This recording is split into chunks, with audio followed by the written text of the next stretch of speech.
And let us start now with the puja. So let's get ready. All right, sadhu, sadhu, sadhu. Namo tassa bhagavato arahato samma sambuddhassa. Namo tassa bhagavato arahato samma sambuddhassa. Namo tassa bhagavato arahato samma sambuddhassa. Buddhang saranang gacchami, dhammang saranang gacchami, sanghang saranang gacchami, dutiyampi buddhang saranang gacchami, dutiyampi dhammang saranang gacchami, dutiyampi sanghang saranang gacchami, tatiyampi buddhang saranang gacchami, tatiyampi dhammang saranang gacchami, tatiyampi sanghang saranang gacchami. Panatipata viramani sikkhapadang samadhiyami. Adinnadana viramani sikkhapadang samadhiyami. Kamesu miccachara viramani sikkhapadang samadhiyami. Musawada viramani sikkhapadang samadhiyami. Surameraya majjapama dattana viramani sikkhapadang samadhiyami. Sadhu, sadhu, sadhu. Okay, let us now do a short sitting of loving kindness. The world is in bad need of loving kindness, so we'll try our best to send out all these positive vibrations, positive emotions, beginning with ourselves.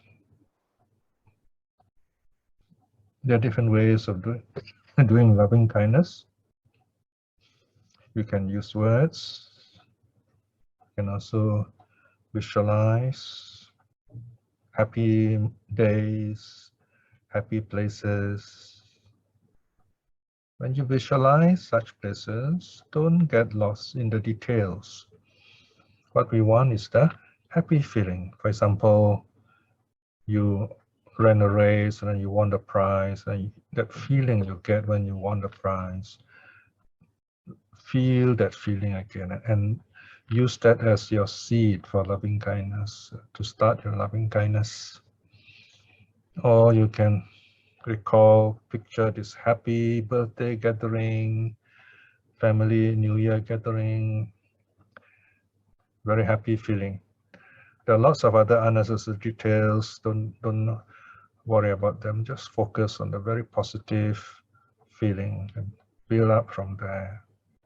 Or you can use both. You can use visualization as well as words when you need them. So meditation is very flexible. You are dealing with yourself. I would just like to remind you all, meditation is actually the act of true renunciation. We renounce the world when we meditate in our hearts. In loving kindness, we renounce all our negative emotions. We purify ourselves. And in doing so, we send out that happy feeling all around the world. We are united here as a network with people in different parts of the world. If we do our meditation with some focus and joy and light, it will help a lot of people out there. May I be well. May I be well. Say the words. Feel wellness in your body and mind, and smile.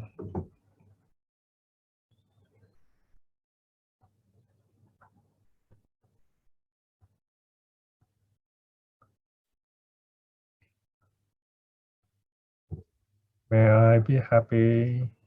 May I be happy. Say the words a couple of times. silence and feel it. Feel happy, body and mind. Smile.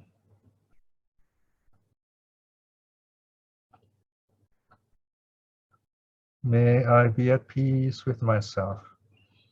May I be at peace with myself.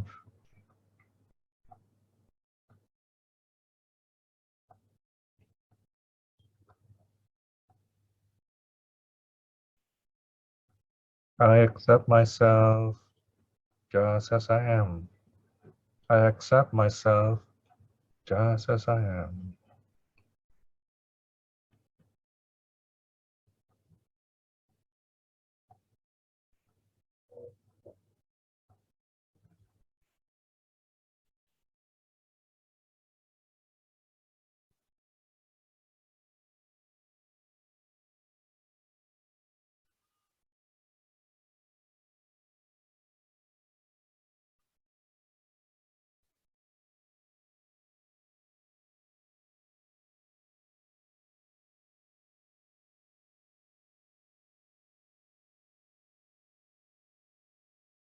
I want you to, at this stage, picture that lotus in your heart.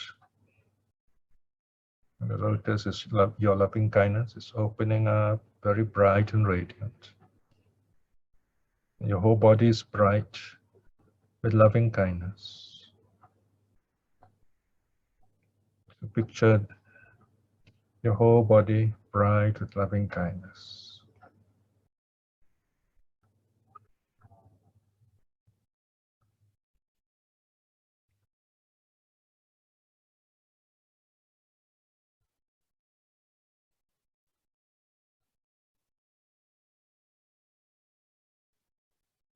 Now in the second stage, picture a dear friend, the kindest person that you know, still living, still alive, a relative, a friend, or a teacher sitting before you, in front of you, or beside you, happy, smiling.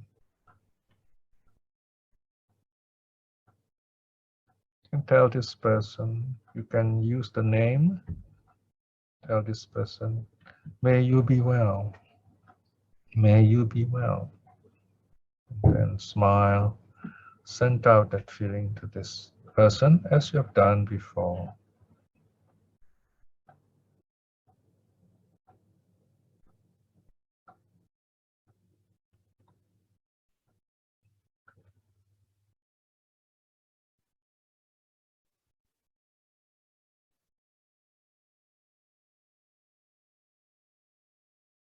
May you be happy, may you be happy.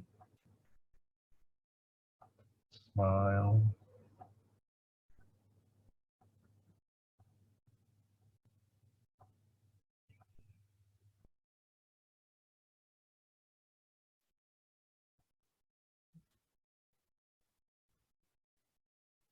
May you be at peace with yourself.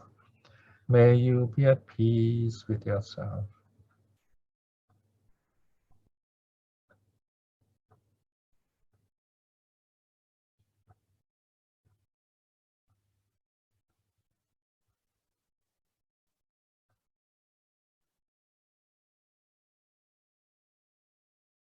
I accept you just as you are.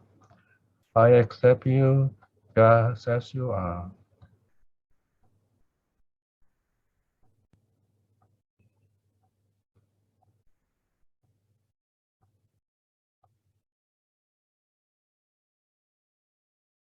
Now shine the brightness of your loving kindness all around yourself. Brighten up your whole room, wherever you are. And shine your loving kindness on this dear friend, this wonderful person.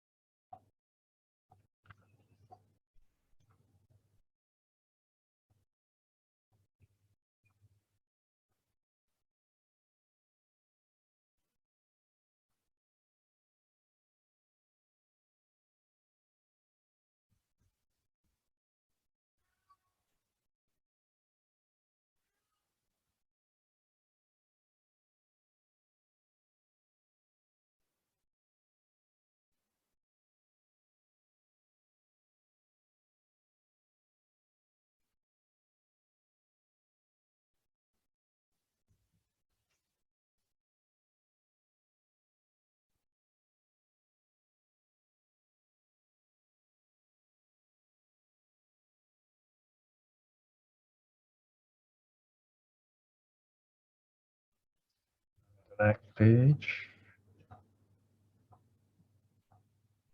let your radiance of loving kindness shine like the rising sun, like the morning sun, brightening up your house, wherever you are, everyone in the house,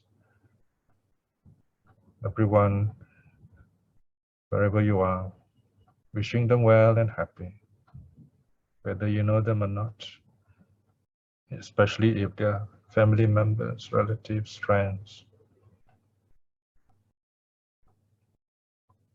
You can picture them one by one or a few of them and wish them well and happy. Embrace them in the radiance of your loving kindness.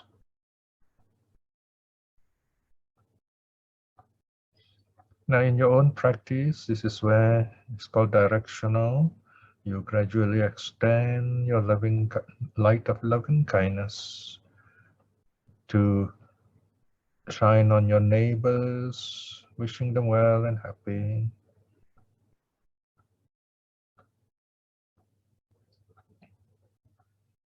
And gradually, slower than this, of course, gradually send out your loving kindness over bigger and bigger area to cover the whole town, the whole city, and even the whole country in due course, with people that you know, that you care for, and everyone in that area. May there be peace wherever we are. May there be safety wherever we are. May there be friendliness wherever we are.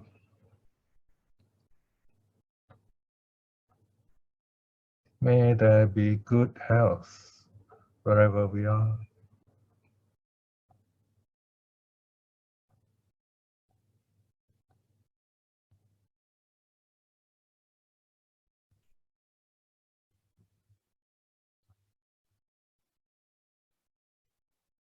And now,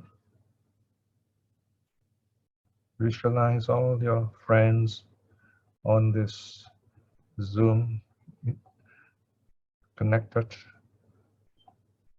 on the internet.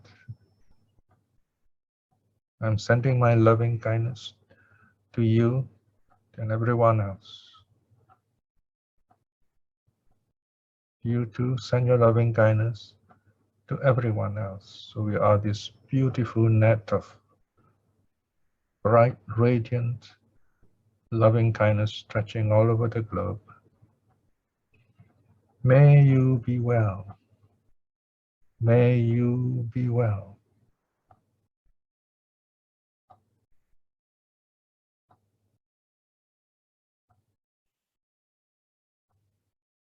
You're such a dear friend in the Dhamma, and I want you to be happy and to be wise and to be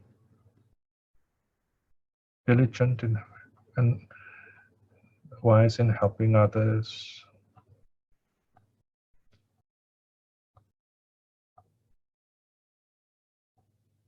May you be happy wherever you are, whatever the circumstances. May you be at peace inside you.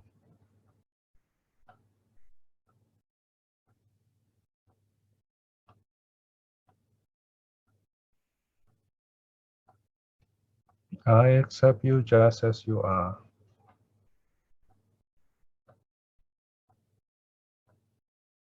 May you accept yourself just as you are too.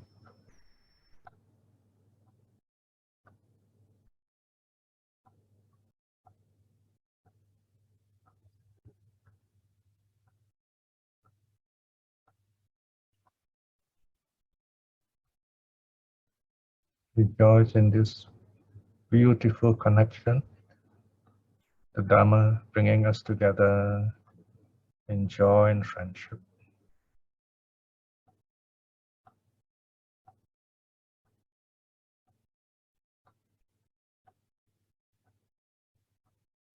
And now let us together send out our thoughts, feelings of loving kindness and goodness to Europe. May there be peace in the Ukraine. May there be peace. May people be safe. May everyone learn to be wise in their ways.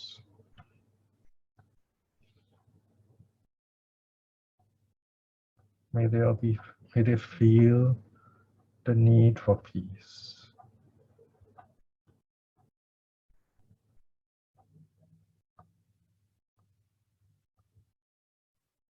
May they all be strong and able to help one another, especially those in need.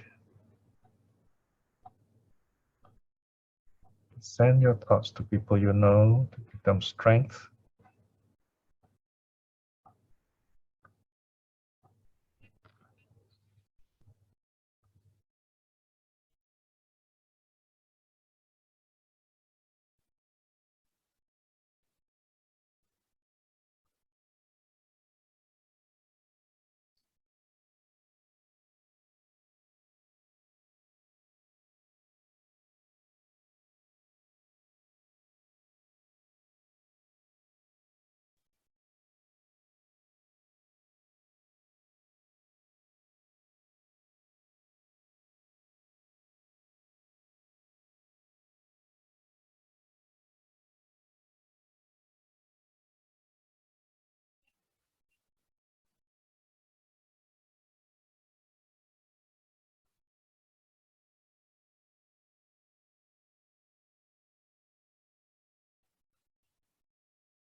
Now let us bring back all that brightness into our hearts again, to the lotus. The lotus petal is closing. And this lotus of loving kindness in our heart is always bright, always there.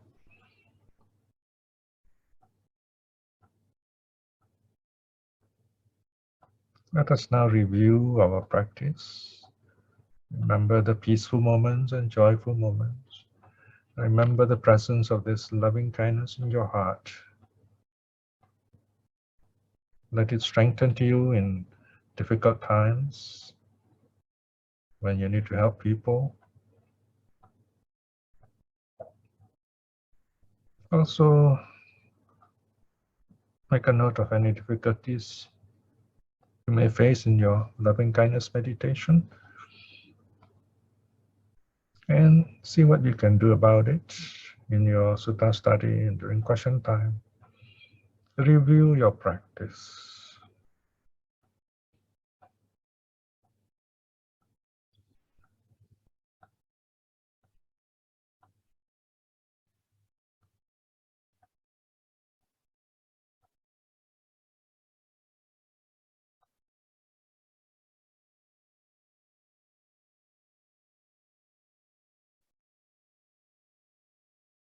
Let us do a bit of just sitting before we end. You may open your eyes, just sit quietly. We begin our meditation slowly, gently. We end it also slowly, gently.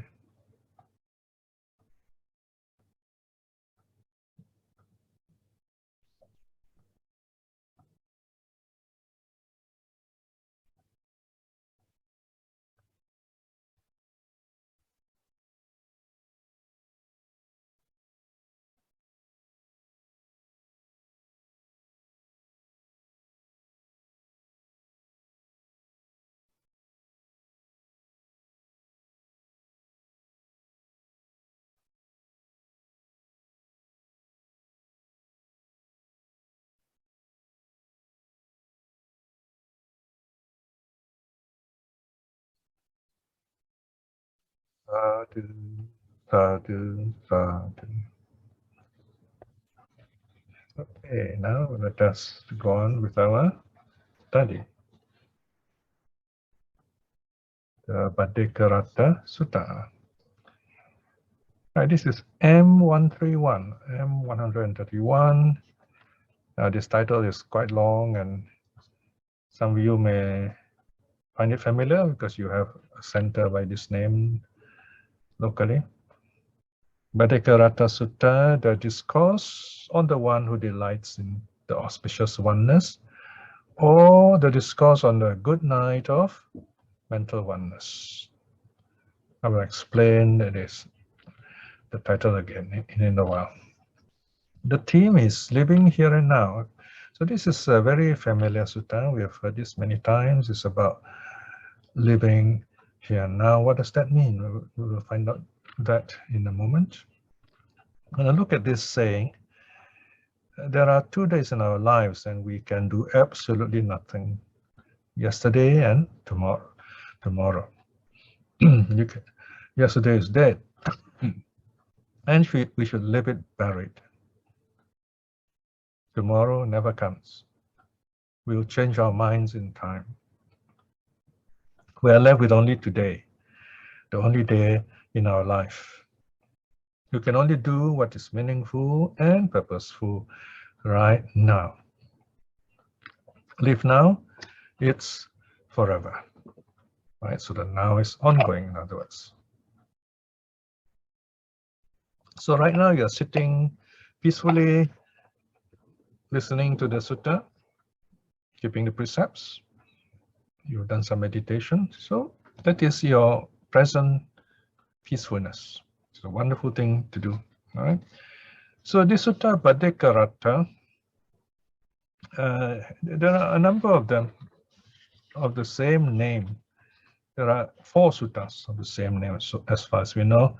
M131, M132, 133, 134. So we are studying the first one. Then we're studying the Ananda Bhaddekaratta Sutta at the same time. No? The story, that is, okay? But the teaching is all contained in the first one. Then the circumstances vary. So in M132, you have Ananda is the main person the Buddha is teaching.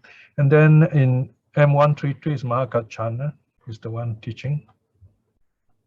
And then the third, M134, Loma Sakanggiya Bhaddekaratta Sutta, the Buddha himself teaches. Okay, so you have different teachers giving this teaching. All right. Now, this sutta was taught in connection with Ananda. According to commentaries, the story goes, it's a legend because we don't have the story in the suttas. There was this outcast girl, and I remember, I think it's a story to do with the well. So this girl at the well saw Ananda, a young monk, so he fell in love with him. And she knows some charm, so she was reciting this charm, trying to get the attention of Ananda. So the story goes that this charm worked, and Ananda was kind of uncertain what to do. The Buddha knew what's going on, and the Buddha sort of communicated with him, came and helped him, and taught him this sutta. So this is one of the background story, okay, about this verse. But whether this story is directly connected with Ananda or not, we know by itself that this teaching is amazing. It's about practicing right here and now. Of course, if you are doing modern meditation by Vipassana, you say, oh, this is about Vipassana, we are looking at things now. So it doesn't matter whether you say Samatha, Vipassana. Important thing is this teaching relates to us in our daily life. So let's look at the sutta now, on page 188, right? So Bhaddekaratta Sutta. So this is where you see the Buddha a bit pulling our legs, because it's very difficult to translate Bhaddekaratta Sutta. Scholars love this. They have given lots of theories and ideas. So as translators, we have to choose one translation, but in this case, I have put 2, a small one, but also all, to the 2 alternate translation. Let's look at the word first, the phrase, Bhaddekaratta. Bhaddha means fortunate. Okay, fortunate, auspicious. Eka means one. Ratta means, oh, there you have a problem with ratta. Ratta can mean at least two things. One is night. In Sanskrit, it would be ratri, night. Or it can be a participle, meaning colored, ruddy, red color, meaning delighting in something. Okay, so you imagine you put them together, Bhadd'eka, eka, ratta. Even the word eka usually means one, but one what? You know, we can say one mind also, or one night. So those are the meanings of the three component parts. So imagine how difficult it is for us to translate into English, because the Buddha just used this word, and in Pali, we are quite clear about it. In fact, we don't think of the meaning very much in Pali, because once you say Bhaddekaratta Sutta, we think of the teaching, we think of the suttas.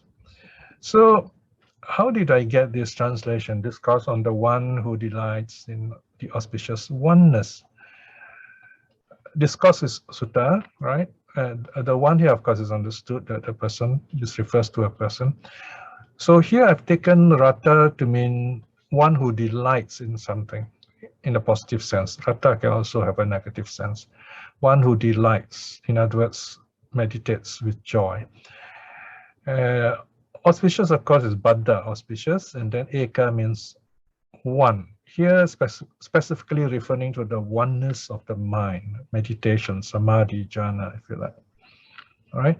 Now, to be sure that it refers to meditation, I put an alternate title, the discourse on a good night of mental oneness. So this is more literal.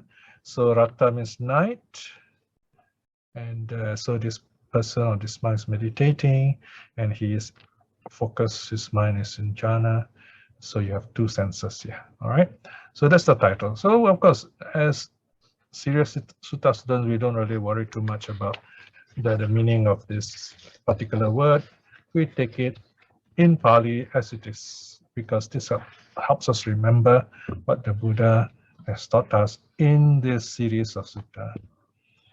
All right, let's look at the sutta itself. Thus have I heard. At one time, the Blessed One was staying in Anathapindika's park in Jeta's forest near Savatthi. There, the Blessed One addressed the monks thus, Bhikshus.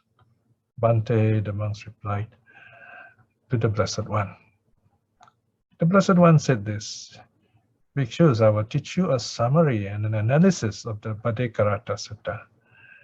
All right, so here you have what's called a summary, like a verse, a short teaching. If you want to be technical in English, we can even use the word pericope here. In other words, this is a famous teaching so that we remember, especially the verses. The verses are recited by the monks during the blessings for the lay people, for example, right? So, and then the Buddha is going to analyze this summary. That's why I used the word summary. I'm going to show you. You can see a bit of the summary down there already. It's called a Bhaddekaratta Gatha. Gatha means verse, all right? So listen, Bhikshus, pay close attention to it, I will speak. Yes, Bhante, the monks replied to the Blessed One. I noticed the monks give very short answers because it's just like they say it together in unison. Yes, Bhante, Ama, Bhante, you know. All right, let's look at the teaching. So here is very clear. The Buddha first gives the teaching. There are 4 verses, and then the Buddha explains them.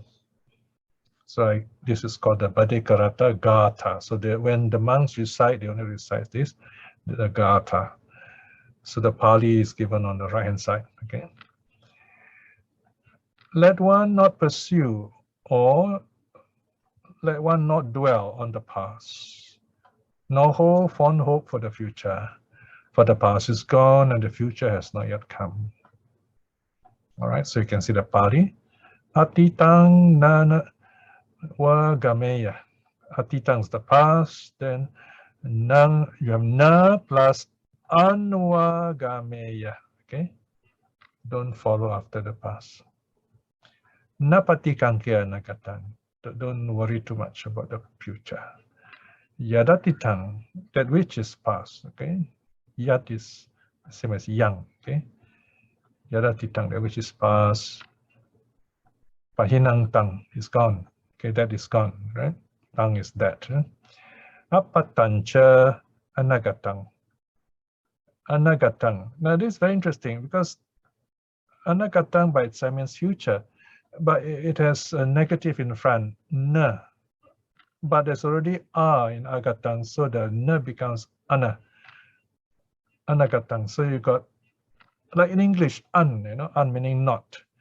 So here Pali is a plus agatang.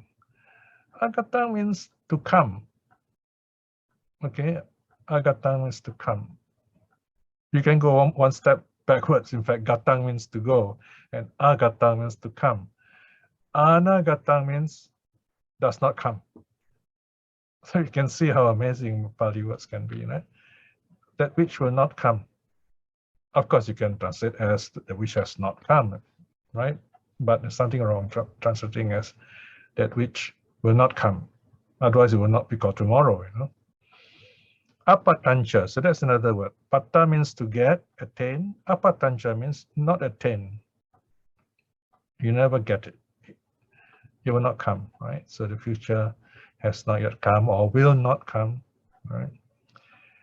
Okay, you notice this verse 3 or 3.1.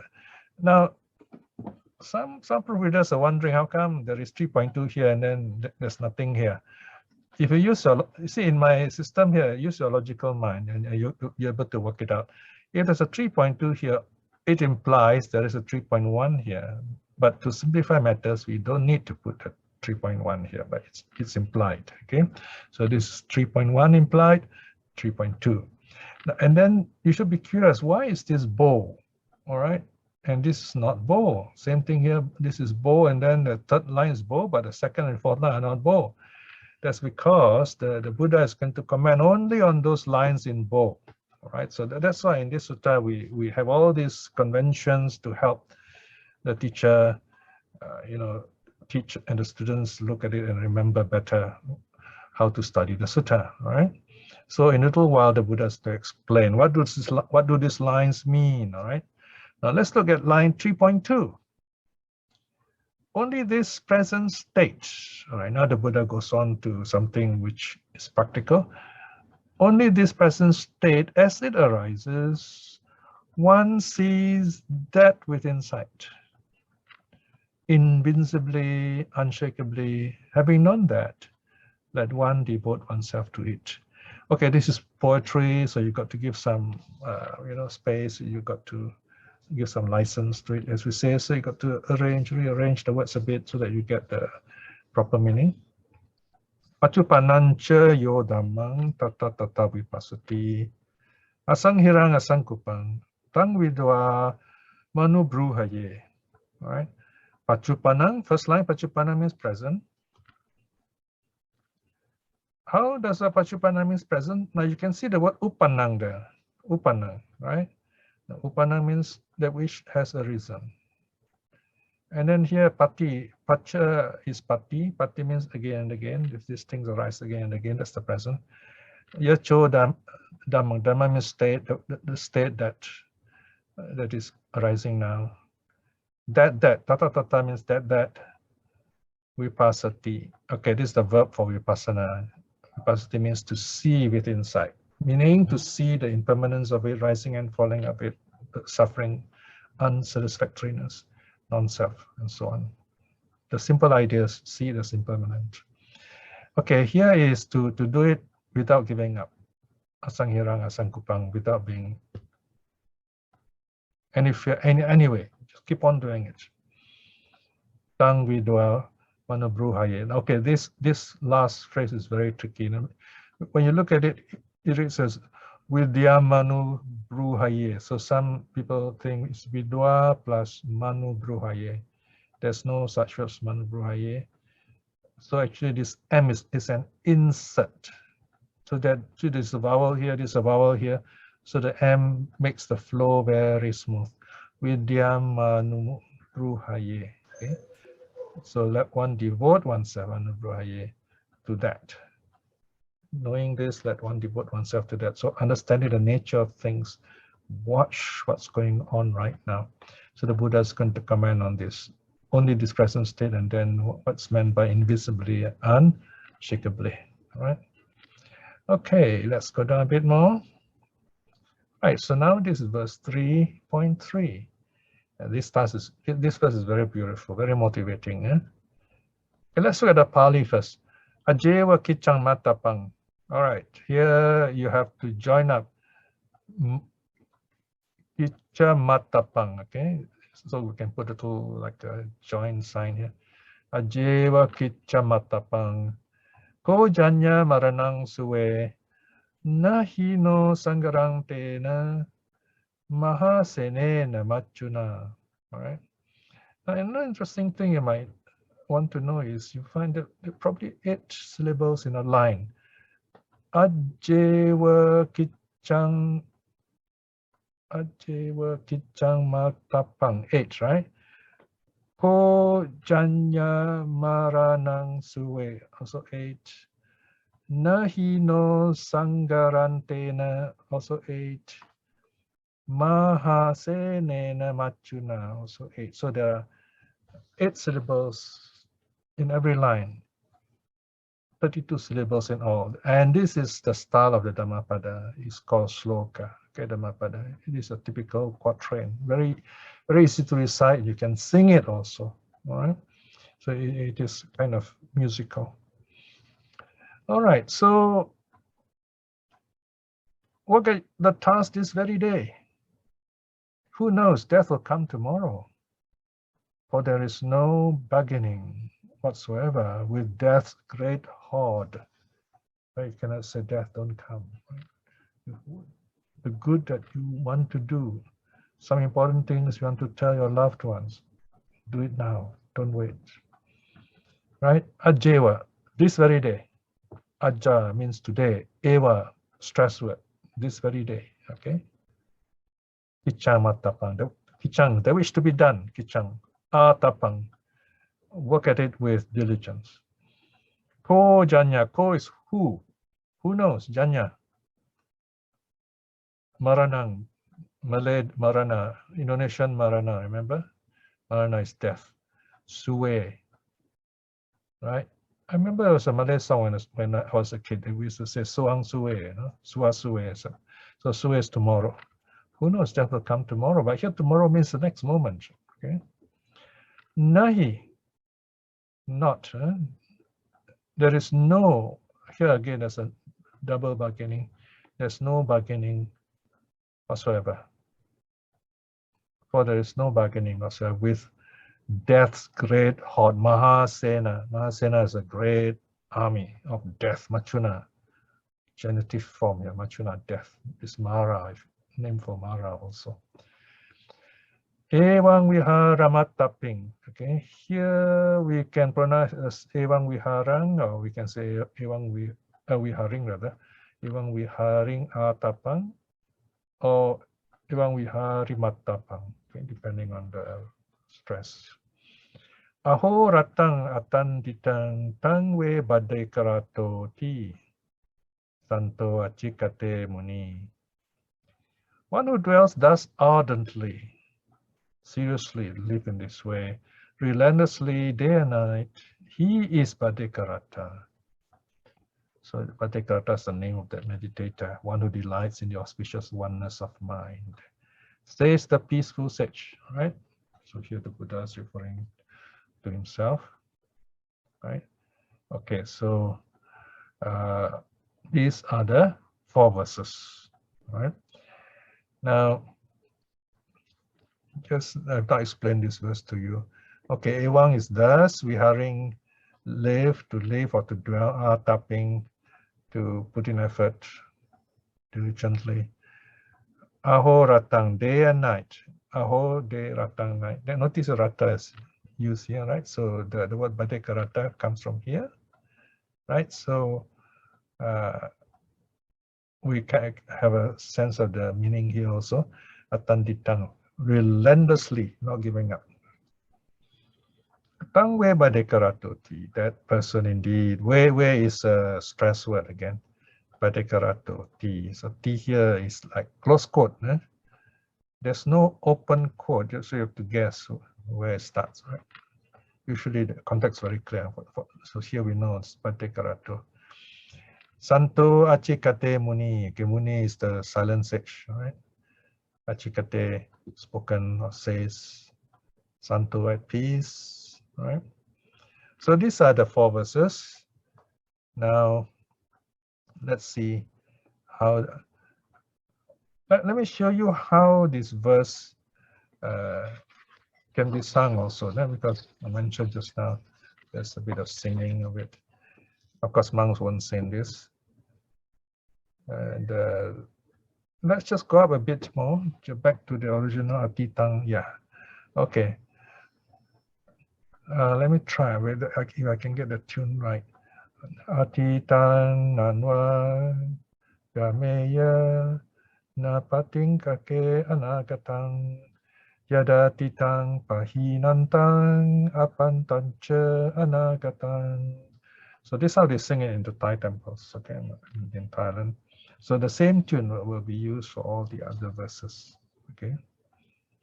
So sometimes you hear the congregation will recite this, and the monks won't do it. This is the lay people, they will do it, okay.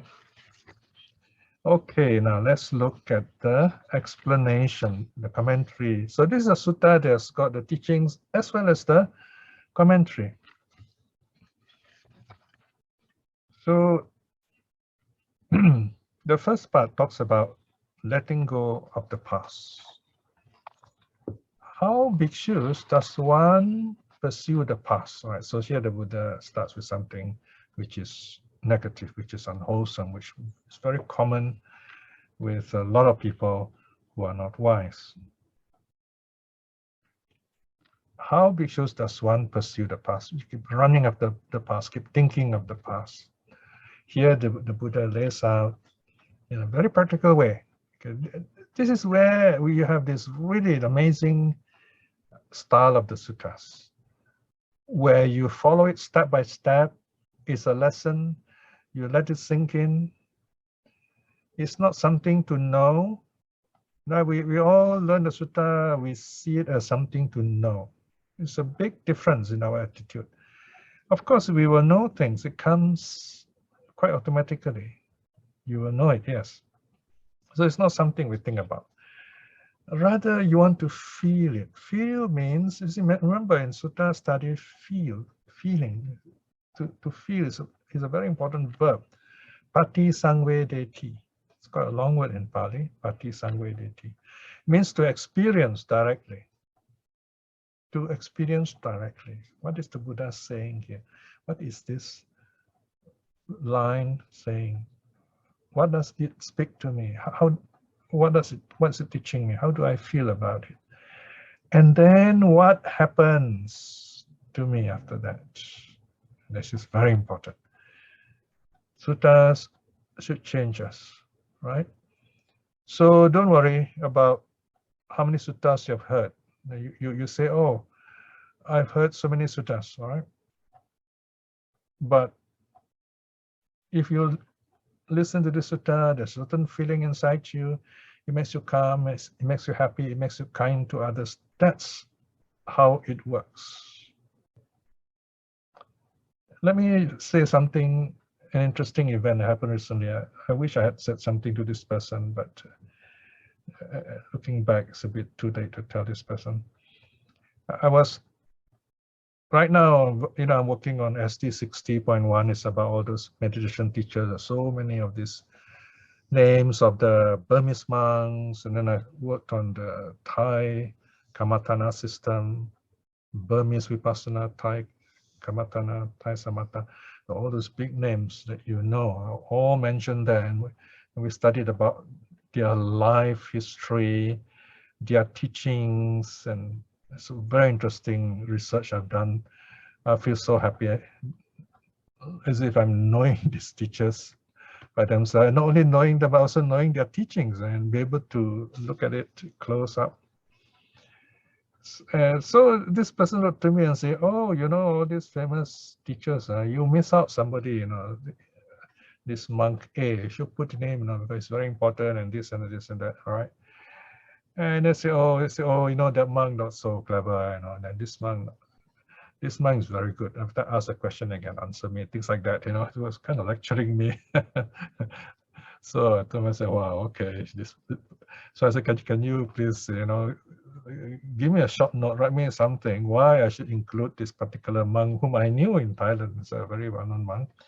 Why I should include him, you know. Of course, once you ask something like that, this person won't do it. He's not able to do it because this person is only able to talk, criticize, you know. And what I would like to have told this person is this. I said, you seem to know a lot about all these famous monks, all these great teachers. And what has become of you as a result of this? How does this change you? Or are you collecting all these names like badges, like collecting autographs, and then you go around and show your friends, hey, look, I got this monk signed, that monk signed for me, and so on. And you know so many VIP monks. And here you are growing bigger and bigger and bigger like a balloon, you know. But nothing has changed, right? So all that we need to do is meet one good monk or hear a short teaching and be happy. That's what the sutta is about.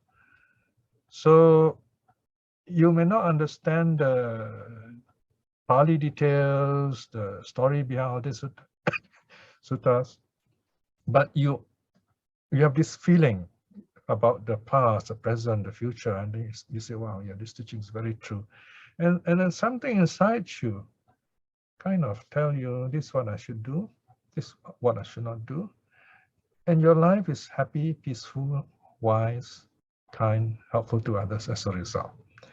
Then the Dhamma has reached you, the Dhamma has touched you. This is what studying sutta is about.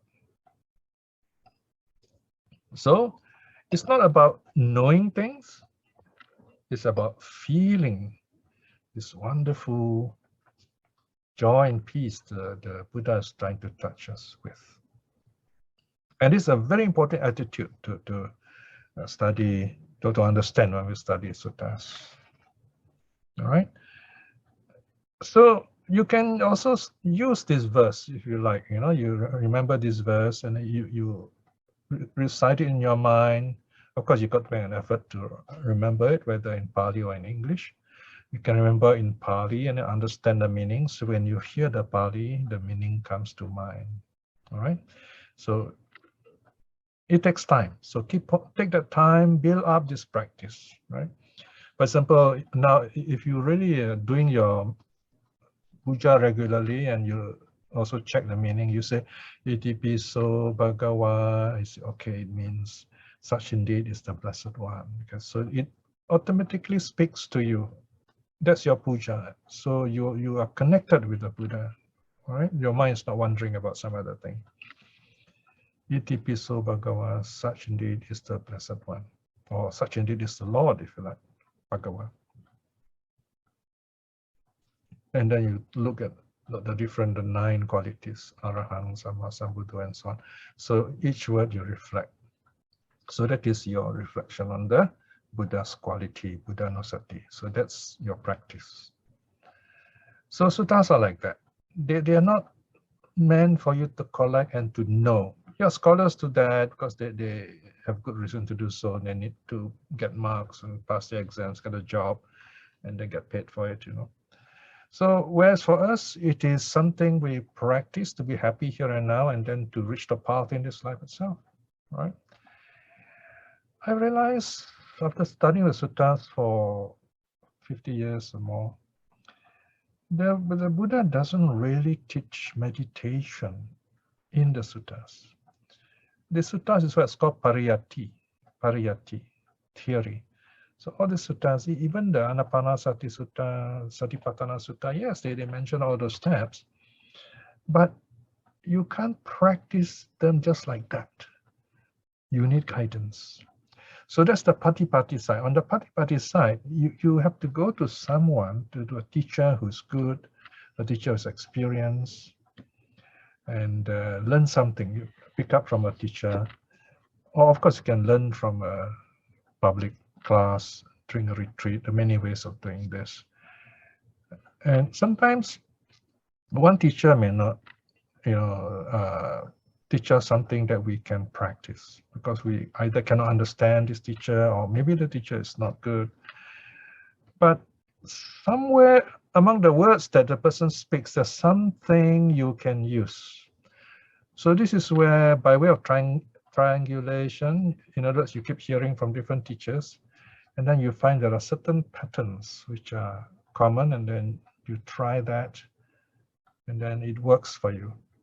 And then you practice it, you build it up, And then the next time you hear another teacher, or the same teacher even, then it becomes clearer. Once you get this kind of background, plus your practice, and then you go back to the suttas, you find, wow, this time it's clearer. Do you notice, you may have read a book when you're very young, maybe some fairy tale book or some story book, and then years pass, decades pass. Then in the evening of your life, you read this book again, and you find, wow, you really enjoyed it now, because now you understand it better, all the nuances and deeper meanings and so on. So suttas are like that. You cannot treat them as newspapers. You got to keep on reading them again and again, because they are, how should I say, my favorite comparison is that they are like musical pieces, You don't change the notes there. You keep the notes just as they are, and then you play them. And then over time, as you practice, you play that piece of nocturne or sonata, whatever, or just simply arpeggios, you become better and better, see? And then the music also is beautiful. You enjoy it, and then people also like to hear it. So I like to compare sutta study to music like that. All right, so keep that in mind when you study the suttas. All right, so now look at this first part, section 4. Right, that's the first part of the commentary. Now, bhikshus, how does one pursue the past? One seeks delight there. There means about the past. Thinking, I had such form in the past. Meaning, in the past, I was like that. I had this kind of body, this kind of looks, okay? Form. I could do this, I could run, I could jump, whatever, One seeks delight there, thinking, I had such feelings in the past, right? So this is how you enjoy life, feelings. So in the past, you say, oh, I could enjoy all these things. 3, one seeks delight there, thinking, I had such perception in the past, right? Whatever you think, in your mind, you could connect very quickly in a happy way or joyful way, something you enjoy, perception. One seeks delight there, thinking, I had such formations in the past. Now, it is a bit tricky here. Formation refers to karma. Okay? So you can say here, whatever you act in terms of body, speech, and mind, right? Formations in terms of karma. It gets a bit harder now, number 5. One seeks delight there, thinking, I had such consciousness in the past. Okay, to simplify this, you can say, my mind was like this. Okay, I could think better, or maybe I had more ideas, perhaps. So that's consciousness. I had such consciousness in the past. Now you look at this 5, say, this is familiar, right? This the 5 aggregates, right? And this is what we are. I mean, there's nothing. We are nothing more than the 5 aggregates. So we're looking at ourselves in different aspects. Form, feeling, perception, formation, consciousness. I was like this in the past, right? We look back. So if you think of it that way, and then you go on holding on to it, right? Then you're going to feel a lot of difficulties. So here the Buddha is like warning us, say, be careful when you do this, because you're not going to get it. It's gone. It's in the past. So it's dead. You bring it back, you're not going to feel happy, you know. I mean, it's just like you have been a sportsman when you were very young. You could run marathon, or you could do a lot of tough work when you're young. But now at this age, you can't. When I was younger, you know, I used to walk around the house, and one of the things I have found difficult to do, but what I could do as a young person is, you know, to knock, say, a nail into the ceiling. Can you imagine how difficult it is? You have to look up at the ceiling and then knock upwards, you see. I could do that, but at my age, current age, I just can't do that. It's impossible. Just to crane my neck backwards, so it's quite difficult. But thankfully, I'm doing some senior yoga, and that, you know, prevents all these pains from coming back. That's a good thing, knowing how to prevent pain from arising. So you got to accept the past is gone. Don't try to pretend that you could bring it back, and then there'll be suffering. So this is the reflection here. Okay. So now let me just read this part, and then we will come back here. Number 5. And how bhikshus does one not pursue the past? So here I notice, here's the opposite. All right. The Buddha first say 4 in bold. How bhikshus does one pursue the past? I should have underlined pursue. No? Whereas in the next next paragraph, next verse, how one does not pursue, how we let go of the past. One does not seek delight there, thinking I had such a form in the past. Now you may say, well, it goes without saying, right? Nope, it doesn't go without saying. We simply forget it when we say it goes without saying. The Buddha says it very clearly. One does not delight there, thinking I had such a form in the past. Because this is what we should do. I should not seek delight there, thinking I had such a form in the past. So we are reminded. The Buddha is telling us this. Okay, further down now. Well, lots of notes there you can look for, read up yourself. One does not seek delight there. There again, remember the past. Thinking I had such feelings in the past. Right? So you got to tell yourself, do not seek delight there in the past. Thinking I had such feelings in the past. It's gone. Those were the days, yes. Yeah, you can sing about it, but it's gone. 3, one does not delight there, thinking I had such perception in the past. The perceptions are all gone. Now there's memories, if you like. This, you can take this as memories, how we recognize things. 4, one does not seek delight there, thinking I had such formations in the past, right? I could do this, do that, act out in this way, right? When I was young, but I can't do that anymore.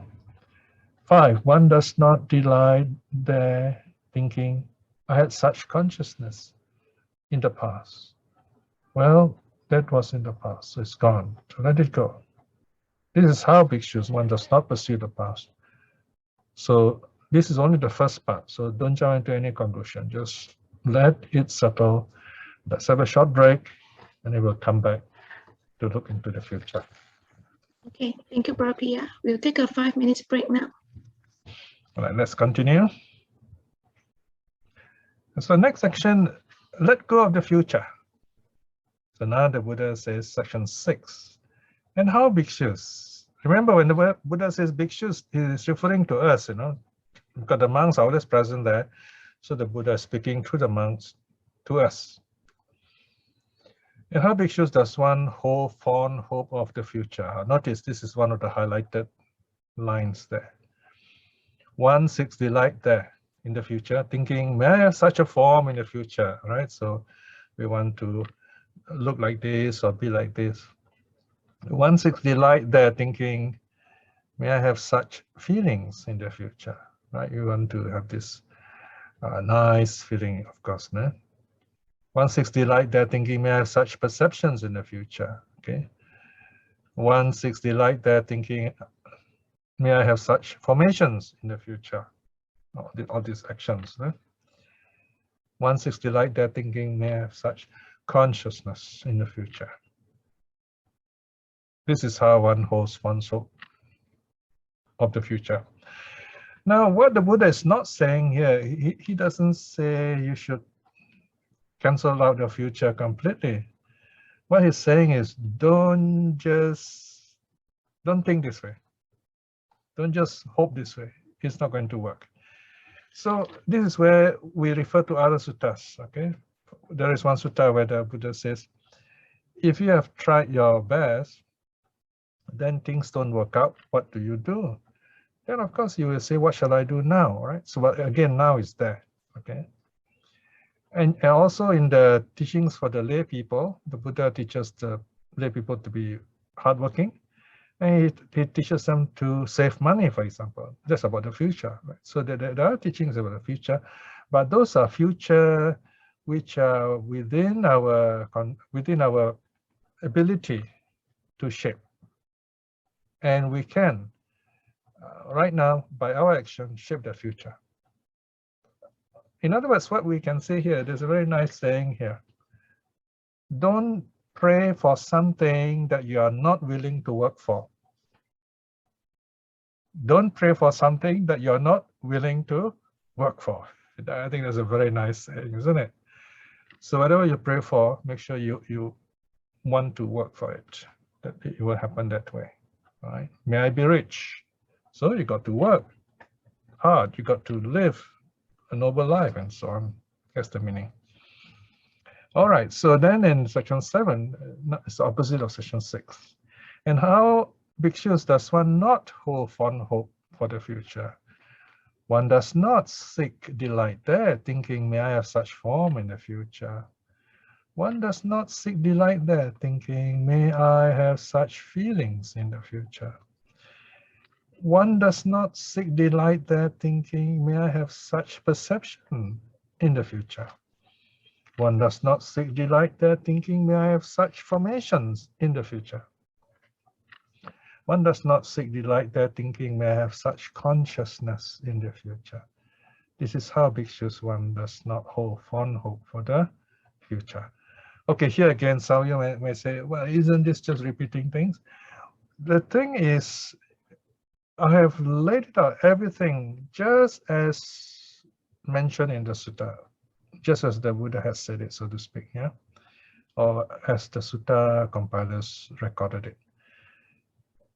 In some translation, to save space, these publishers, they want to make money, so they squeeze everything. They put what's the ellipsis, 3 dots, and you're supposed to fill in yourself. Very often we don't know what to fill in, and the whole teaching is lost. So that is really, should never be done. That is really bad. So here, another thing we do in the Sutta Discovery is we lay everything out in full. Because when someone looks at these lines, they see, yes, 6 to 10, and then one line strikes them and say, yeah, I've been thinking about this. So that one line will help them, will bring them wisdom. That is why all these lines are important. We cannot just, shorten them as etc. Nobody will know what those etc. are. All right? Okay, let's look at number 8 now. Now this section is on the present. So in the Pali, you have a past, present, future. Past, present, future. Atita nagatang pachupannang. You may wonder why is it that way. One explanation is because of Pali. In Pali, there is the principle of waxing components. Very interesting name, waxing components. Waxing means increasing. Okay, look at the 3 components in the word Atita Nagata Pachupanang. Atita Nagata Pachupanang. In English, past, present, future. In English, modern English, we will say past, present, future. But in Pali, we say past, future, present. I think one reason is the way Pali is spelled. Atita is 3 syllables, atita. Anagata is 4 syllables, but the 2 vowels, last vowel and front vowel overlap. So atita nagata. But still, you have the longer word put second, shorter word in front, next longer word there. And then you have pachupanam. Pachupanam is also 4 syllables. Is put last. Okay. So when it is in a sandhi, in other words, it's joined together, you have something like atita nagata. So 3, 3, 4, right? You have 10 syllables. So that is to make the Pali sound very nice, right? So they always say, whenever you hear the word, you know, oh, it is atita nagata pachupanam. Now that gives us a bit of license. If you translate into English, only if you translate the what they call phrase, no? You can translate in a modern way as past, present, future. It's possible, depending on the context, right? But in this case, because of the way the verses are arranged, you cannot change the verse around. Okay? So you have to know when you can adjust and when you can't. All right? So that's a bit of Pali. No? All right. So here the Buddha says, how do we let go of the present? And how bhikshus is one defeated by each present state as it arises. In other words, here, not successful, no? Defeated. Here, bhikshus, an untutored ordinary person, someone who doesn't listen to the dhamma, doesn't follow. Once is not the noble ones, unskilled in the ways of the noble ones. Here, of course, this refers to streamliners and up to the arahats.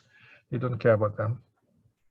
One does not see the noble ones unskillful in their ways. In other words, we don't practice all these teachings about the 4 kinds of saints. On the contrary, we even make fun of them and say they are what they call hinayana, things like that. Untrained in the way of the noble ones, undisciplined in the dhamma of the noble ones. Okay? In other words, we don't take up the training. We don't practice. Once is not the true individuals. These are the practitioners who have not yet attained those high levels, but they are trying, and these people are unskilled in the way of these true individuals. They don't even keep the precepts. In other words, untrained in the way of the true individual, unskilled, untrained. I suppose here unskilled you can say mentally, in terms of meditation, untrained in terms of moral virtue, right? So these kind of people who basically don't care for the suttas, don't respect the dhamma. 8.2, they or he regards form as self, or self as possessed of form, or form as in self, or self as in form. Okay, this is really profound. So here from the easy, the Buddha brings us to the difficult part. So this is where the Buddha says what's going to happen in the long run. If you keep on running after the past and the future, then you begin to see some kind of self, some kind of unchanging essence or entity. We're talking about form, feeling, perception, formation, consciousness here. So the Buddha is referring to the first one. It says this person who is not skilled in dhamma regards form as self, or self as possessed of form, or form as in self, or self as in form. Okay, these are 4 ways of self-views, wrong views in terms of the self. So what does this mean? Let me try to explain this in a simple way. Huh? The first one is quite direct, quite simple. Right? Self, they see form as self. So in other words, the body is the self, the soul, whatever you like. This is called the materialist idea, materialist view, right? So in fact, in modern time, most of the materialists have this kind of view. They say my body, myself, my soul are the same thing, right? So when I die, the self or the soul also dies, right? So this is called an annihilationist view. So this is a wrong view. We reject such a view, right? Why is this view not good? It's dangerous even, because if everybody thought like that, then they say, oh, why should I care? Let me just do what I want to do, you know, as long as I don't get caught. Because when I'm dead, no one can do anything to me, right? But a Buddhist will say, wow, you can't, because we'll be reborn, you know, and then we're going to come back and we're going to face all this karma that we have done. So there is this something holding us back. Better than a God idea, right? This is karma. We are responsible for it. Now, the other three views, they are based on what I call eternalist view. Self as possessor of form, form as in self, self as in form. They're based on this eternalist view that the self is forever, right? The second view, self as possessing the aggregate, that's self as possessing form, feeling, perception, information, consciousness. It's also kind of like a modern view of the idea of this eternal soul. All right, this one is more like a God believers. They believe that kind of soul, right? The body is impermanent, but when we die, then this soul will be, you know, arise in heaven, you know, and live for happily ever after. And if you are bad, then you go down to hell forever. So again, this idea doesn't work. It doesn't work that way, right? Because that's why in Buddhism we say no self. Okay, we reject the idea of self. But this mind is what moves on and on and on, right? And then the third idea, that the aggregate form, feeling, perception, formation, consciousness is in the self.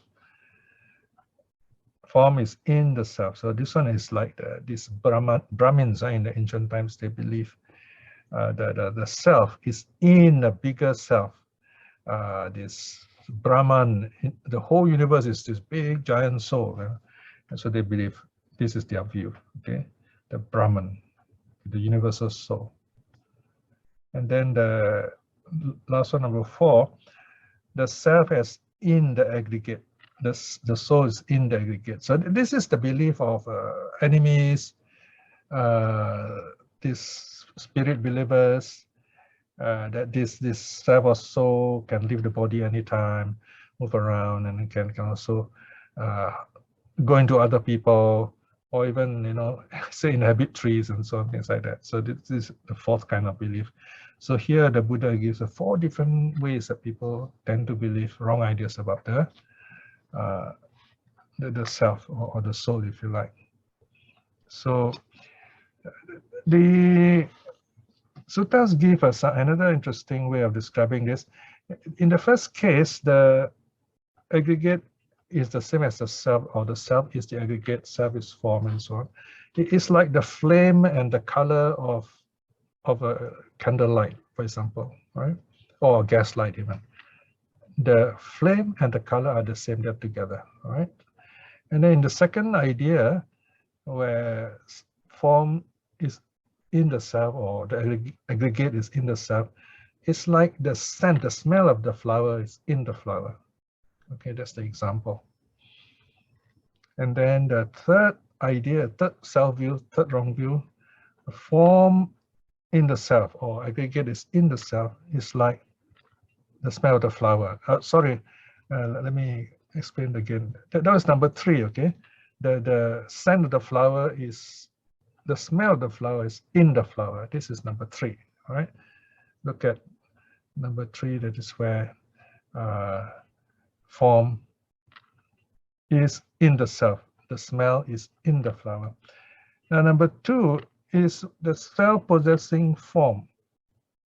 The self-possessing, the aggregate, is like a tree and a shadow. The tree has a shadow. Okay, so number 2 is like the tree and the shadow. Number 2. Number 3 is like the smell the flower and the flower. The last one, number 4, is the self is in the form. The self is in the aggregate. Here is like a jewel in the casket. The jewel is separate from the casket, the holder. You can like take it out. So there is enemies, this spirit believers, they think of their soul in that way. All right. So all this is found in the Sutta Discovery on the self anyway. So you can read more details if you like. Just look up the footnotes now. All right. Now we are nearing the end already. So let's see what happens next. What does the Buddha talks next? Coming to the positive side now. No? What number are we on? Number 9, right? And how bhikshus is one undefeated in each present state as it arises. Okay, so now I did not read the whole passage previously because they all repeat, they deal with the 5 aggregates. Now something we need to remember. This is like the closing before the verse, closing verse. So this is what we should remember. 9 brackets 11. Here bhikshus a tutored ordinary person who sees the noble ones, skill in the way of the noble ones, train in the way of the noble ones, that discipline in their dhamma, who sees the true individuals, skill in the way of the true individuals, train in the way of the true individuals, discipline in the dhamma. Basically, we follow the teachings of those great saints to become like them, or at least follow those who keep the precepts. 9.2. I'm going to change the verb a little bit. We or I do not regard form as self, right? We do not regard form as self, nor self as possessor of form, nor self as in form, nor form as in self, nor self as in form, right? Now the good thing is, because we have studied the suttas, we are wondering, wow, do we have such amazing wrong views? You know, we don't even want to think of such wrong views, right? So we simply do not see anything in our lives that is fixed. When we see something in the past is fixed, we have the idea that, oh, there is something fixed and unchanged that goes through our whole life, past, present, future, and we want it to be like that. That's not possible. We are changing all the time. We are learning all the time. See? Our body also changes. And 12, he does not regard feeling as self, nor self as possessor of feeling, nor feeling as in self, nor self as in feeling. So if you don't regard the form in terms of self, you may regard feelings in terms of self, right? But because feelings also change, so we cannot, see something, an essence of self in feeling. Feeling changes. Same thing with perception. If you practice rightly, you do not regard perception as self, nor self as possessor of perception, nor perception as in self, nor self as in perception. Now, right now, I'm reading this to you. You may say, oh, this is really deep. I don't understand this. It's okay. Just you heard it. One day, you're looking at something going on. Some memory comes to you and you say, oh, yes, now I remember. I read this in the sutta. All these memories coming back. They are created by me. I edited all these memories. And they're not real, actually. It is what I've been putting together, and in fact, I remember wrong things even. Many of the things I remember are often wrong. So we have to be careful, in other words. 14, he does not regard formation as self, nor self as possessor of formations, nor formation as in self, nor self as in formations. Right? So this is the karma, the action that we do. And then 15, the last one. He does not regard consciousness as self, nor self as possessor of consciousness, nor consciousness as in self, nor self as in consciousness. Consciousness just moves on as we act. So there's nothing fixed, in other words. They all arise according to conditions, they pass away according to conditions. So this is how bhikshus, one who understand, one is undefeated by each present state as it arises. So as the present state arises, we do not fear it, it does not fail us, we don't get ourselves into trouble.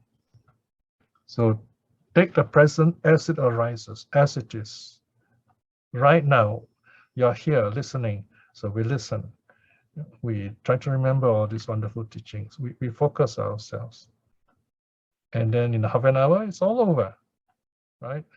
I get back to my work happily, and you get back to your work happily, right? So now the whole sutta closes with the Buddha reciting the verse again to remind us. Let one not pursue nor not dwell on the past, nor hold fond hope for the future. For what is past has passed away, and the future has not yet come. Next, further down. Only this present state as it arises, one sees that within sight, invincible, unshakable. Having known that, let one devote oneself to it. Okay, this verse is very inspiring, very important. Work at this task this very day. Who knows, death would come tomorrow, for there is no bargaining whatsoever with death's great horde. One who dwells thus ardently, relentlessly, day and night, he is Bhaddekaratta, one who delights in the auspicious oneness of mind, says the peaceful sage. So it was in reference to this that it is said, Bhikshus, I will teach you the summary and analysis of Bhaddekaratta, the one who delights in the auspicious oneness of mind. The Blessed One said this, satisfied, the monks rejoice in the Blessed One's word. So there you are. So when we look at the verses, we remember those very deep teachings. Or at least we know there are those deep teachings that one day we'll like to come back and look at it again until we understand it. Very often we look at something, we say, I understand this, but it's a bit difficult to explain it, but we understand it for ourselves. In future, when we learn more Dhamma, then we're able to teach others. It's a skill that we need to cultivate, to develop. Right. So for the moment, we can stop here. We have half an hour for questions. Thank you, Brother Piya, for explaining the sutta. It's a question and answer time now. We welcome questions live, or you can type on the chat box. Sister Isim will take out the question now. Thank you, Sister Wendy. Thank you, Brother Piya, for the teaching. Dear brothers and sisters, you're invited to type your question in the chat box, or you can unmute yourself, or raise your hand to unmute yourself and ask your question verbally. Brother Piya, at the moment, there's no question in the chat box. Okay, I will just wait a while.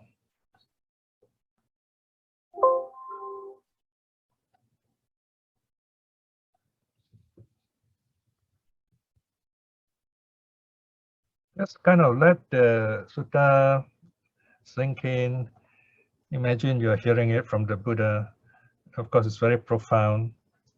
What impressions arise in you? What do you notice? Or which part makes you feel connected? You say, oh, I like this line. So you can share with all that also if you like.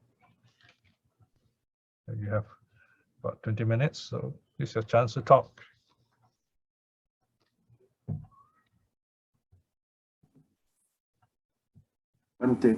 Yes, good, Ryan. I find it it's very profound in today's context when we talk about the person and his intention. His intention, his consciousness, his feeling, his wanting to do something renders him guilty or not guilty in the context of a law that we live in today. Mm-hmm. So this is really something that is really mind provoking. Yeah, you notice it's very interesting. You have the verses which are very simple. Yes. Then the explanation very profound. So you have two aspects. So yes. Remember the easy part first. But you know that it's not. If someone tells you, "Oh, that sounds very simple," say, "Okay, time to read the suttas," something like that. Yeah, thank you for your comment. I have. Yes, Ita. Yeah, I understand it like all these aggregates. They there's this recipient. I call it as a sense door and the mind doors, and they are all always impermanent and it's not. It is conditioned. Yes, that's the magic word, condition. It's conditioned, and these forms are all, they are conditioned, and only by the Arahant, it is unconditioned. They have formless.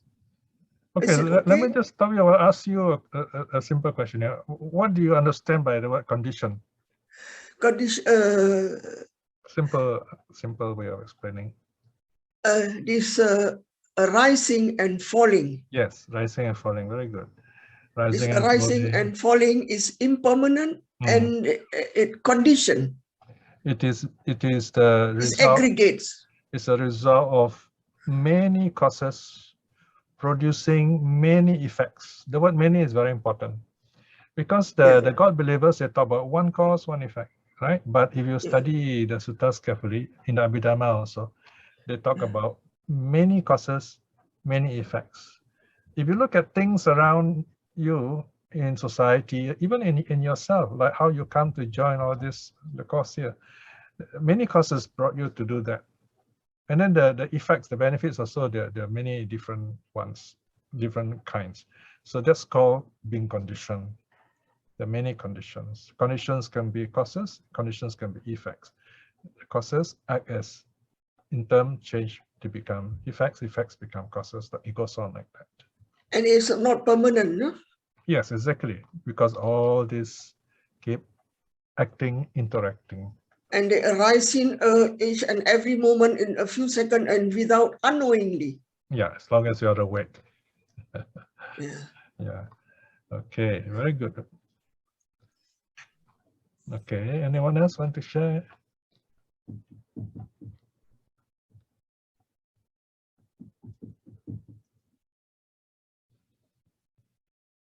You find sometimes when we look at the sutta, these kind of ideas come to us, some understanding. So do share it when you feel that way.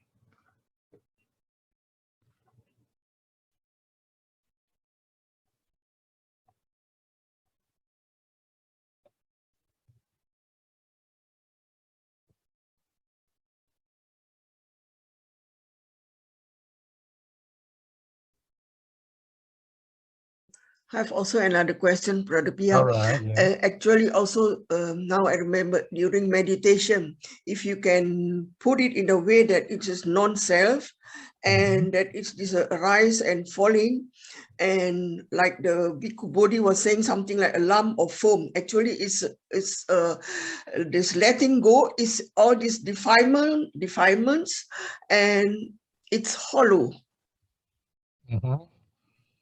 Okay. Yes, that is from the Pena Pinda Sutta. We studied it once, remember? Last year. There is a connection.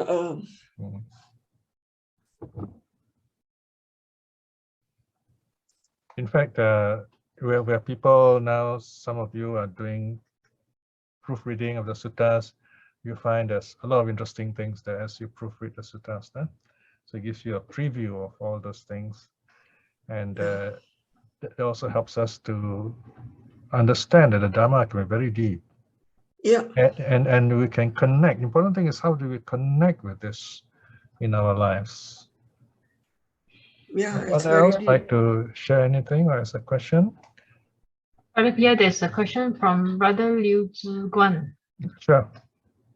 How do we utilize this sutta for our meditation? Oh, meditation, you have to focus one thing at a time, right? So, for example, you're supposed to watch the breath, and the breath is the present moment. So whenever your mind wanders, then it is going away from the present moment. So if you keep your mind on the breath all the time, and you patiently do that without allowing other thoughts to interrupt or distract you, then this breath will become softer, subtler, and it will brighten up. That's called the sign, the nimitta. And then when all the what do you call it, nivaranas, all the five, what do you call, the five nivaranas will be overcome. Five hindrance. Five hindrances will be overcome. Then you attain jhana. Okay, so that is keeping in the present. So it's a direct teaching in terms of meditation. That's the line which is watching the present. Yeah. Even when you're preparing for meditation, you can put this into practice. For example, what should I do right now to meditate? Okay, first thing, I should check around my room, my house, everything is, the doors are safely locked, all the tap switched off, I'm not boiling any water, things like that, you know. Phone switch off, all right, things like that. So that's what you need to do now, see? And then you go into your practice. So that is your meditation, yeah. And if you're talking about daily life, very simple situation, well, daily life is not quite simple actually. As I told you, there is that other very short sutta. Yes, there is a short version of this sutta, where the Buddha says, if you have done all the things that you have you think you could have done, yet things don't work out, then what do? Ask yourself one simple question. What do I do now? What do I do now?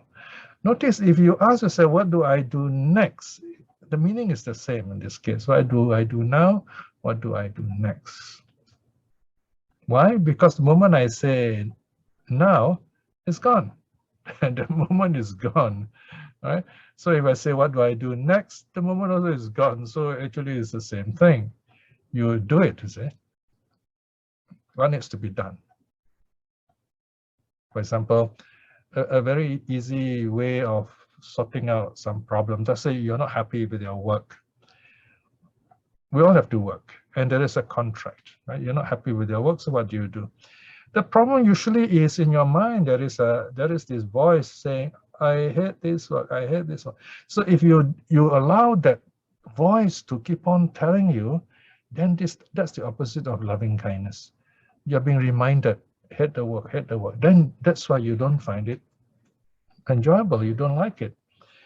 So on the other hand, try to be positive. Say something positive about someone or about yourself, all right?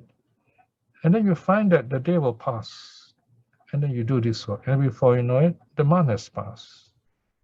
Then something will change in a positive way. So don't let that negative voice nag you, because that negative voice is either from the past or from the future. Right now, what do I need to do? What do I need to do? Do it. What do I need to do? Do it. That's the meaning here. Now you may say, oh, that is very simple, right? Well, we forget. We often forget this. Next time this difficult situation arises, this is what should be done. So try this. Yeah? Brother Piya, there's a go ahead. Statement from Sister Ratna. Yes. Hopefulness and purposefulness is one of the important factors that drive us towards improvement and healing, such as in depression. Oh, can you please comment on this? Thanks, Piya. Hopefulness and purposefulness. I suppose, I think it was, can we simplify it to hope and purpose? Two important things that push us ahead. Eh? Yes. All right. So people are depressed because why? They think they're hopeless, because they think that things don't work out, right? So depressed means you're pressed down by this inability to act. You just don't know what to do, right? So hope here means basically telling that things will work out well, all right? But that's not enough. here, purpose is what I've just said earlier. See, what do I do now? All right. If you ask what do I do now, it has to do with purpose also. What is my purpose here? For example, if you have a job, what is my purpose here? All right. Or you can go back and say, what's the meaning of me working here? Well, we all have to work. We have to support ourselves in a decent way, proper way, legal way, right? So that's the meaning of your work, of your life. Then my purpose right now, I got to get this job done. My purpose, I got to get this job done, right? So do we do it? We put in that effort right now. That's why the now is the key word here. It's the most important idea right now. So basically what the Buddha is saying, be present. Wherever you are, be present, right? Like during festival days, we can say the best present you can give is your presence, right? Now, we do that during New Year. See, that's why we have family gatherings. That's the best present we give our families, by being present to others. So this means occasionally don't forget to visit your relatives, your loved ones, especially the aging ones. Nah? I notice in cities like Singapore, we tend to send the old away to old folks home and so on, and they don't exist anymore, right? After 50, you don't exist. That's sort of sad, isn't it? So what does it tell us? Then our turn will come, right? So there is a worst case scenario here. There's a story about this family. It was really, this is an extreme story, but there's a lesson here. There's a small family. They're very poor, so they have to work very hard. And they got 3 generations. They got the very young, then you got the old and the very old, right? So the very old, he can't do much. He's already done his part, so he's not very strong. So he's sitting on a rocking chair, and that's all he does. He can't do much. So they have to feed him and so on and so forth. You have to take care of him. So one day the father, the elder in the family thought, oh, we have to pool our resources together now. We have got to start planning things, and we can't afford any more waste. So since this old man is not doing anything, not productive, not economically productive, we have to get rid of him. This is an extreme story, just a lesson.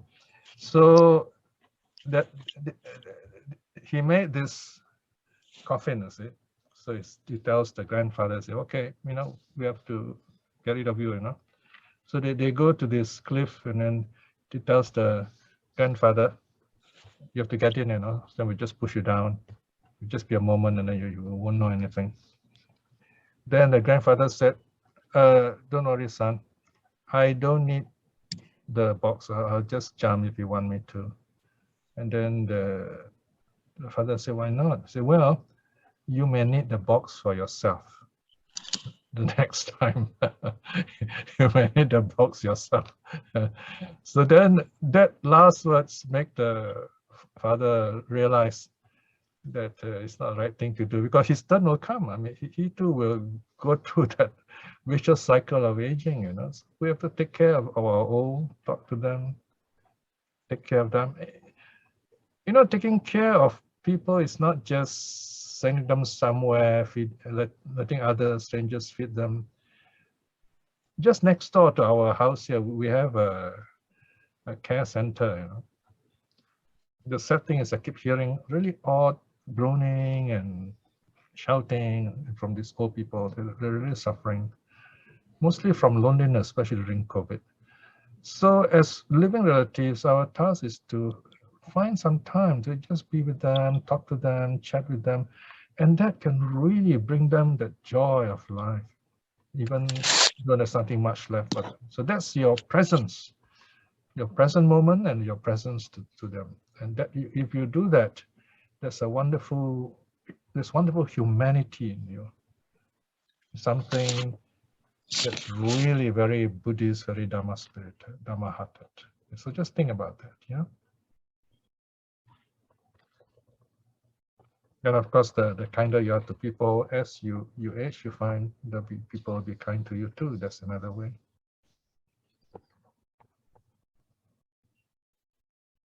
Okay, 10 minutes more.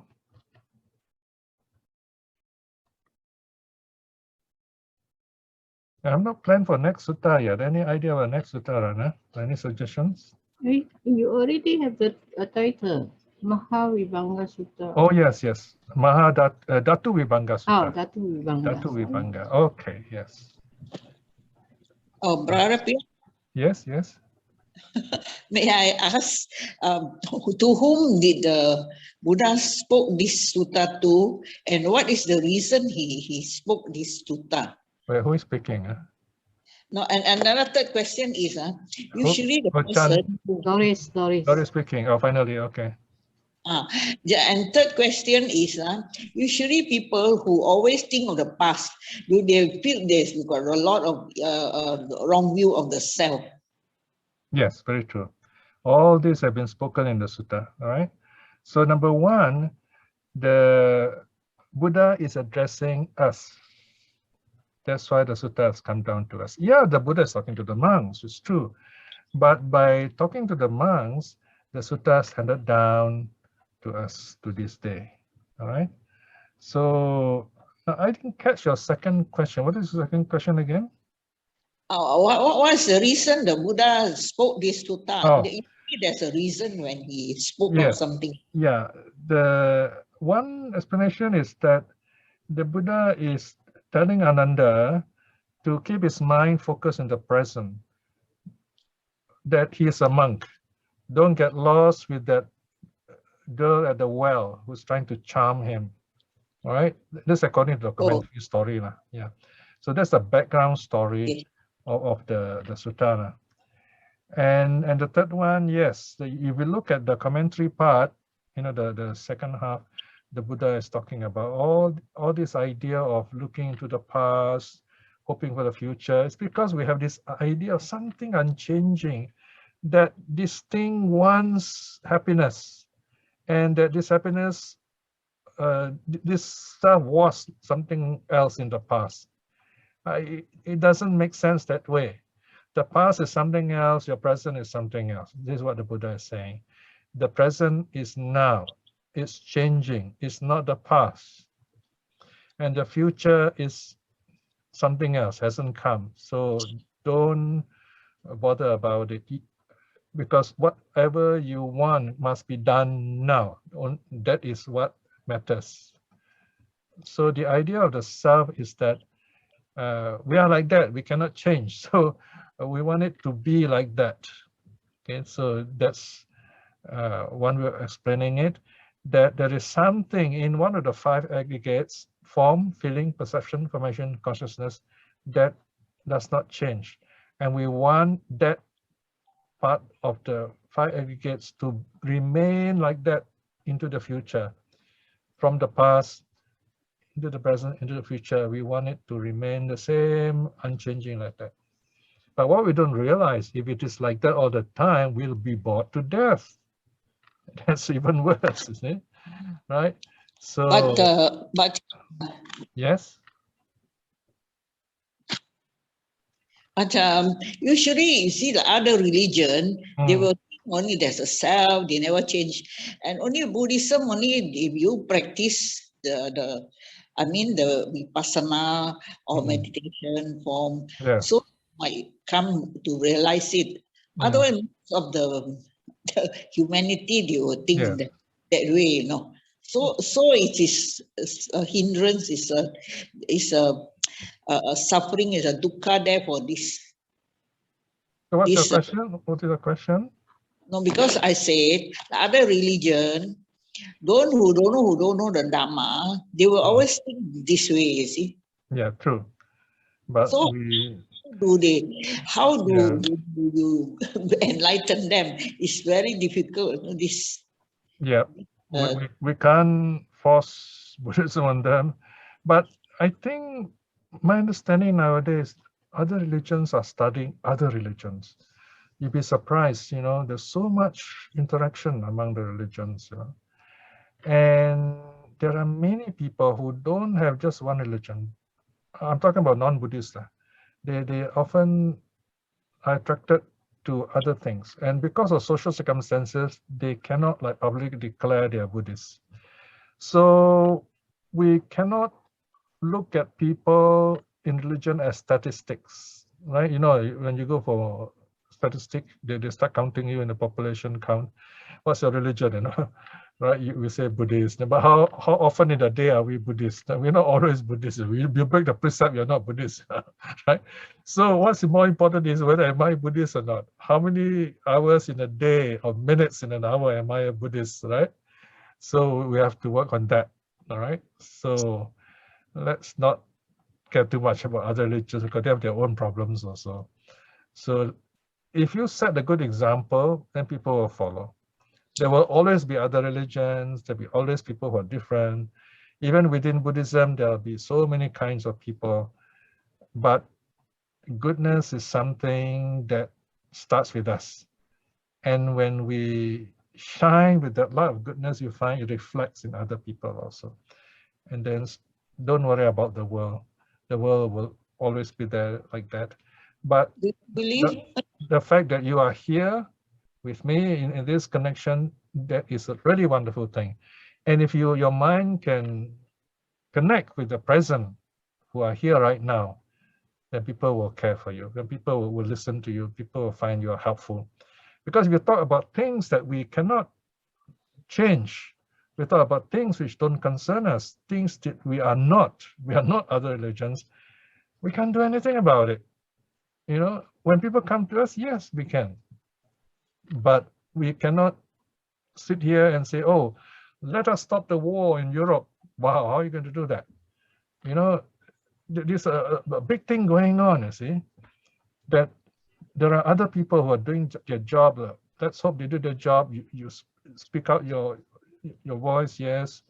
You make your views known, form your groups to express your ideas. That's something you can do. All right, so think about it and then see what can be positively done and do it. Okay, Brother Piya, do you believe those, in Buddhism, those who practice the Vipassana only can see clearly that non-self appearing, disappearing? I'm sorry, Doris, I can't answer such questions. My training is in suttas and I deal with right now what's going on. And it's also nearly time. Okay, so you can ask again in the next round, okay, because we have another sutta coming. So we're going to end here unless there are any urgent question before we end. So once again, give lots of thoughts, your loving kindness to those people in Europe, in Ukraine. There are many of these Ukrainians in Singapore, and they're really worried about their relatives back there. This is really something Stone Age that's happening in modern times. I don't know why they even go to such an extent to kill innocent people in the name of politics and power. No? So this to show the world is still what it is, right? So do what you can with your loving kindness at least. Don't think that it will not touch others. Somehow it will give people strength. So send out those thoughts to them. When people have kind thoughts to you, you can feel it. So send those thoughts to all those people. All right, so let us close now. Yeah. Yes? It's 1,500 kilometers from Berlin. It's not far. It's don't worry. That's why there is a demonstration in Berlin. You are very safe now, because politicians may be power crazy, but they are not all that crazy, because the world is different now from World War II. No? Hopefully, anyway, I hope I'm not wrong, right? Okay, Ratna, have you taken your photo? Brother Piya, sorry. Yes? Can I read one sharing from Brother Maya Upal?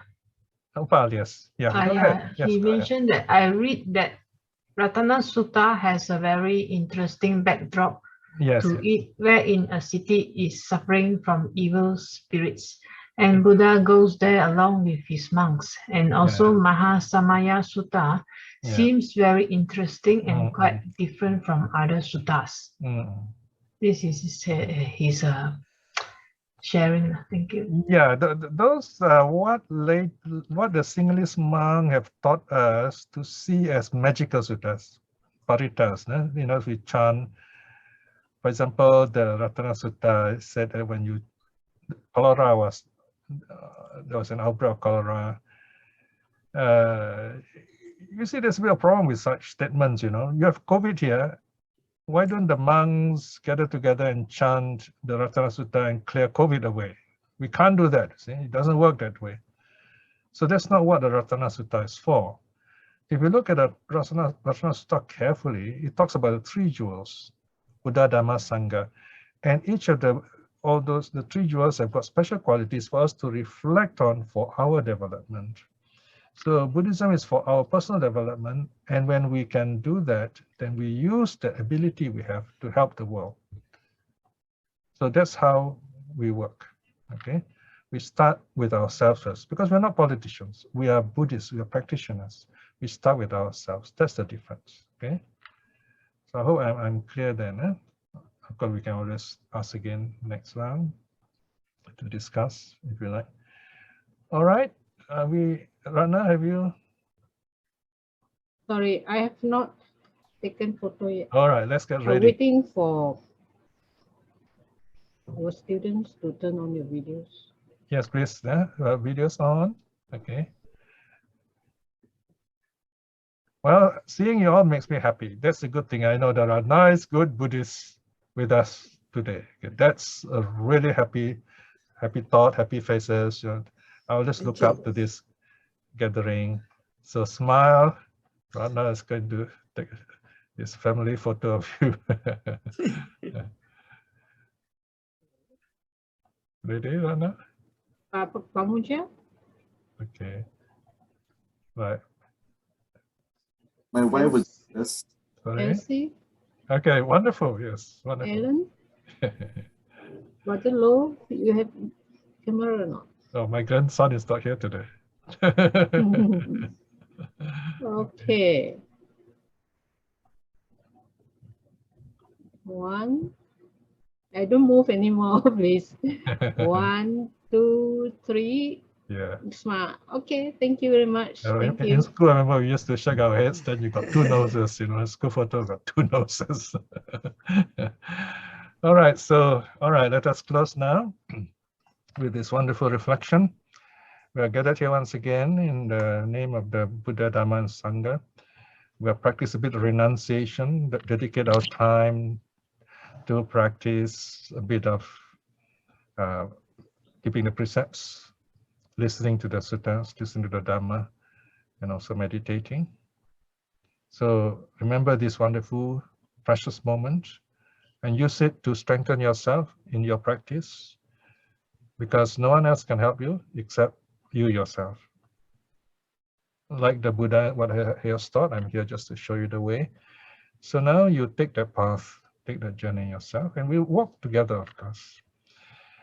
Reflecting in this way, let us also, by the power of the three jewels, send our kind thoughts to all those, to loved ones, may they be well and happy, to all our neighbors and friends too, and to all those people who are worried about the war in Europe, and may they all be at peace. May there be peace in Europe. So send your kind thoughts in that way. And now let us close by showing our gratitude to the three jewels who have given us all this great joy and happiness and wisdom. Arahang Samma Sambuddho Bhagava Buddhang Bhagavantang Abhivademi. Bow down. Swakato Bhagavata Dhammo Dhammang Namasami. Bow down. Supatipanno Bhagavato Savaka Sangho Sanghang Namami. Bow down. Sadhu, sadhu, sadhu.